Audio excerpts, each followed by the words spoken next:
So you know you want to go digital, but you don't know how to convince your boss that they want to go digital. I'm Olivia with Whole Whale, and today it's getting executive buy-in for your digital plans.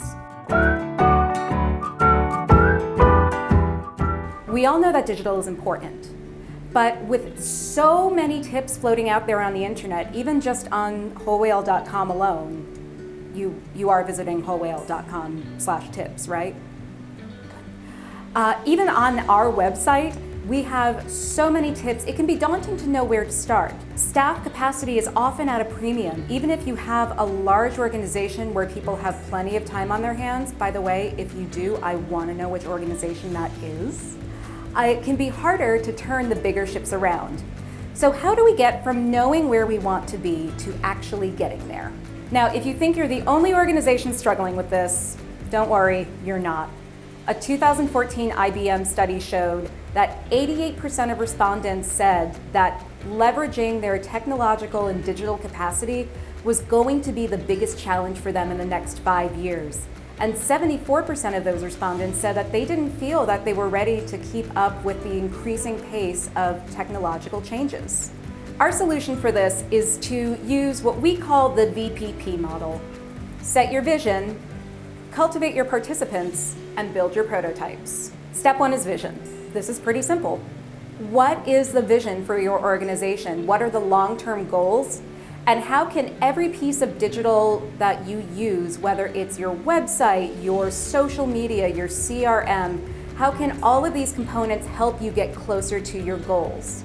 What is the long-term impact of implementing every single digital change? Take a look at your goals, the change you want to affect, and compare these two to figure out what exactly you need from technology to drive your mission forward. What's important to keep in mind with vision is that we are not, I repeat, not reinventing the wheel here. Even if we're just talking about adding Google Analytics, that does nothing to changing your overall goals as an organization.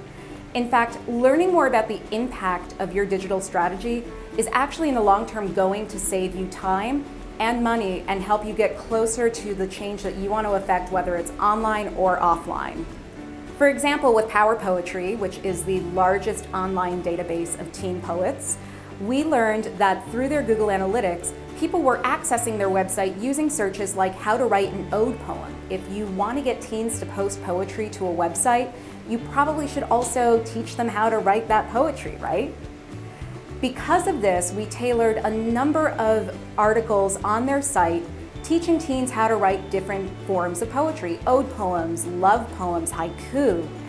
From there, they went from 0 to 340,000 poets, 47% of which came from organic traffic. That was all down to asking the right questions and setting the right vision. Next up is participation. In the equation of building a digital democracy, people are 50% of the process. You need them not only to build the democracy, but to sustain it. This is not just a one and done thing. This is an ongoing process. This is something that you're going to build the muscle memory for. And there needs to be an organization-wide agreement that we're going to embrace a digital and data-driven approach. And we recommend this start from the top so that everybody leads by example. Now, when I talk about leading from the top, that means that your CEO or president needs to be the one to explain and articulate why we're dedicating a number of resources from a probably limited amount of resources towards using digital and towards using digital to achieve goals. And hopefully they don't just say that we're going to use digital to achieve goals. We need to have a concrete action plan of steps 1, 2, and 3. Once that's happened, she can be the one to set an example from the top so that everybody can see how to embrace and run with these new changes. But the key thing here is that everybody has to get involved. Change requires buy-in at every level. Some questions to ask at the participation level. What is the staff structure as it relates to digital? Does everybody have the training that they need? Can people not only understand the numbers that are behind the data, but what those numbers actually mean? And finally, and perhaps most importantly, is there a good working relationship and good level of communications between everyone on the team? When it comes to participation, communication is also important, not just at the beginning, but also at the end. And when it comes to reporting up, the best thing to do is to start with the upshot. What is the TLDR version? Did we meet our goal for this quarter, for this month, for this week? Did we do the thing? How close did we get to doing it? Also, it's important to remember to avoid jargon. Not everybody that you talk to within your organization is going to speak the same language, especially when it comes to technology, data, digital, or anything analytics. Avoid jargon. You also want to make sure that your data visualization tells a story. Don't just throw the pie chart in there because it's pretty, unless it's on an actual pie. And always make sure that you're balancing your words with your numbers. Numbers are people, understanding the impact beyond the numbers. Basically, Avinash Kaushik from Google says that the most important thing to do with your data as you're reporting it, the most important response to get from that is, here are the 3 things we're going to do based on those insights. If the person you're presenting to says, that was very interesting data, you have failed. Make sure that they're taking the insights and saying, here are the 3 things we're going to do based on that, and not interesting. We don't want interesting.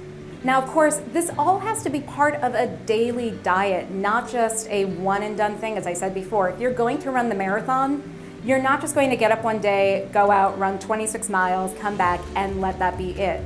We're talking about building a culture. We're talking about those weekly healthy miles, those morning runs. So you want to bring that same spirit into your organization and make it fun. Have weekly drink and things over your data or lunch and learns. Have lunch brought in for the office or breakfast if you meet your goals for the sprint or the week or the quarter. And have little mini prizes along the way. Go to CVS and buy a big Halloween size thing of M&Ms. Those never go unappreciated. And in general, making it fun and gamifying it even just a little bit means that it's going to be something that people look forward to doing, or at the very least, don't look at it as another chore that they have to do. Finally, the second P, prototype. You can't fly astronauts to the moon if you don't have a solid spaceship. The best way of going about doing this within your digital democracy, because we're not going to build a spaceship, is to make the data tell a story and show, don't tell. Even if you're just a few weeks into running Google Analytics on your website, run a few reports and show what's grown, what's changed.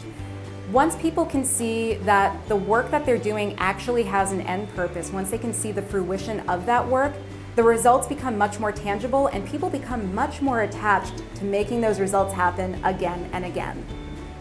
These are just some jumping off points to getting the digital conversation rolling within your organization. The most important thing to do is to make it something personalized and tailored. Knowing what appeals to your executives, and more importantly, knowing the pain points for them within your organization will make it much easier to tailor your pitch to them. Finally, ask questions, and then ask more questions. Sometimes people just want to be heard. People just want to complain about the current CRM, or they want to whine about the amount of time that they spend waiting for the website to load. Yes, these are things that should probably be fixed, but listen for the solutions within those complaints. And whatever you do, when you are making technical recommendations, make sure that they are fitting the problem and answering the question rather than creating new problems or questions. I'm Olivia with Whole Whale. If you like this video, you can click like because this is YouTube. You can also click below me to subscribe and check out more tips in the window that is just above my left shoulder. Thanks a lot, and we'll see you soon.